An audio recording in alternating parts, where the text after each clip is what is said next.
An Ecowas regional court sitting in Abuja has ordered the Nigerian government to pay $244 million in compensation to those affected by the Biafran War. The court has found the Nigerian government guilty of failing to demine and remove unexploded devices from the 11 states where the civil war was fought between 1967 and 1970. CGTN's Kelechi Emekelem has more. Applicants and defendants are all seated at the Ecowas Community Court of Justice in Abuja, Nigeria's capital. They're here to witness the final ruling on a case that has been in the books for 5 years. It's a case that pitted the federal government against post-Biafran war claimants. Most of them have been maimed by mines and explosives left behind by the Biafran war. What's more, vast farmlands have also been abandoned for fear of accidental trigger of explosives scattered in the region.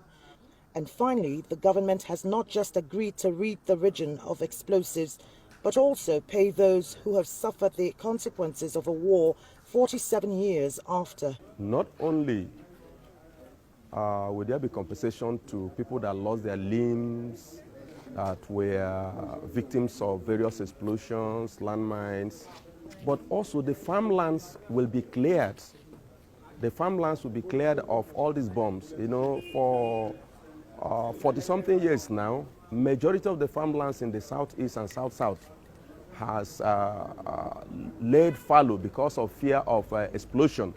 Almost $140 million of the total award would be spent on compensation of war victims, and over $100 million would be spent on demining and destruction of unexploded ordinances. This is the only regime that had given life to the 3R, the reconciliation, reconstruction and rehabilitation. It has all been words and no action.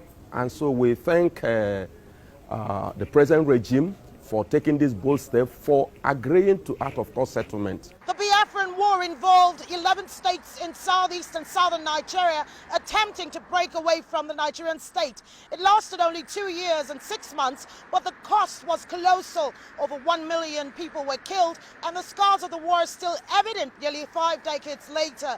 This ruling comes in the wake of fresh calls for Biafran breakaway, and President Buhari has already spoken about it with an uncompromising tone. He said the unity of Nigeria shall not be negotiated, and those pushing for a breakaway shall be dealt with firmly.